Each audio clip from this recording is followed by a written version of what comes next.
Dr. Keri Stevens, Yeah. thanks so much for taking the time today. We're doing these brief interviews because we want to give students a sense of some of the exciting research and teaching that's going on in communication studies and in organizational communication technology in particular. Yeah.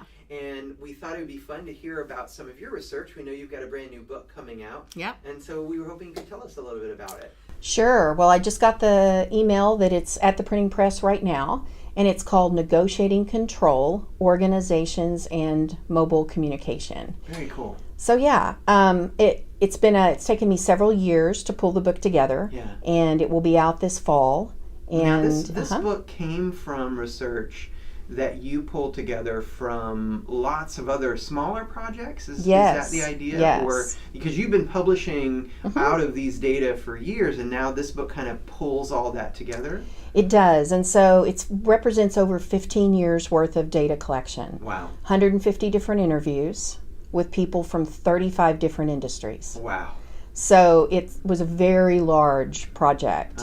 And to me, one of the most exciting things about the book is that I'm not just studying people who are knowledge workers, which most of our students in comm are going to be knowledge workers. Yeah. So they're going to work in some type of an office, they're going to use some type of a computer and a lot of different technologies, and they're going to need to communicate with a lot of different people. Yeah. My book looks at people who are, in meetings using their mobile phones and mobile devices, but it goes a step further than that, and it looks at labor workers. So I studied janitors, I studied customer service workers, I studied a lot of fast food workers. So people who aren't sitting behind a computer all day at work. When you think about the book, what is one of the most exciting takeaways for you? Like, as you think about, this huge endeavor, what is sort of the one thing that you think, well, this really, I was excited to see? Yeah. So I'll give an example of something that really came from my students. A lot of students were telling me that the reason that they sit in class and they pull out their mobile phones and they text back are that either friends or family just have a quick question. Yeah. And I said, well, why can't it wait? And what my students would consistently tell me is if they waited, they got punished. People would bug them, and sometimes they might have 20 messages of, where are you? Why didn't you respond? And sometimes it was their moms.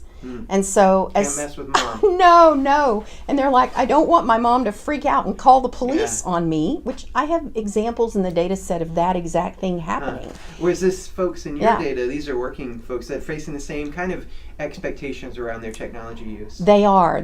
I do have 2 chapters in there where I use some student data as well. Okay, very cool. Yeah, and I talk about their own bring your own device to work policies, and when they get ready to go to work, what their employers are expecting them to do at work. Yeah. And so one of the key findings that I pulled together out of all these different people that I interviewed is there's this concept called a reachability window.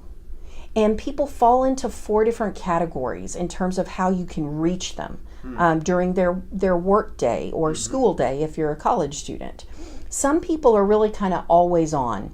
You can reach them all the time. They have a ton of flexibility. They also have a lot of autonomy in their work. And they seem to have their devices with them constantly. Then there's another group of people who have a lot of flexibility, but maybe they go in and out of meetings. Or I put college professors in this too, because I'm never reachable when I'm in class teaching, right? And if you go into meetings that are several hours long, you're not reachable during that time. But you have a lot of different times when you could call people back. So now let's contrast that with people who work shifts. They may work a 2.5-hour shift and be completely unreachable, and then maybe they get a 15-minute break. If you happen to call somebody or text them right at the end of their break, they actually are not going to be able to get back to you for 3 more hours, right? Because they're about to go into their new work shift. And so the fact that people fall into these different categories means that a lot of times we don't understand when we can reach other people. It frustrates us, it gets us angry, and we punish people because we actually think that everybody uses their mobile phone like we do. So I tend to think if I'm reachable all the time, I take that framework and apply it when I'm evaluating others' use of their technology. It's exactly what we're doing.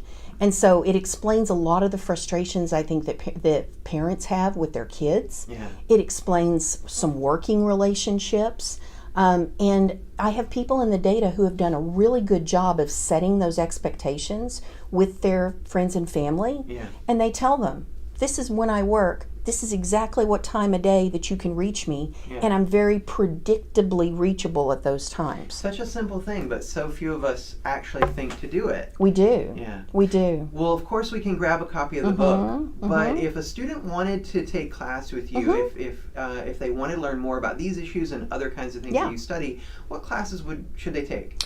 So I teach an upper division class in sales communication. I also teach the internship class, and I periodically teach a work in communication class as well, and technology. In that work in communication technology class, you bring up a lot of these topics. Will students be reading the book, or? Yeah, we'll read at least chapters. Okay, great. And depending on when I teach that class next, we may actually use the whole book, because I've actually had a lot of students who have given me input on the chapters and read it as I was writing the book. So. Very cool. Yeah. Very cool. Well, we'll look forward to that. And thanks again for taking the time today. Certainly. Thank you.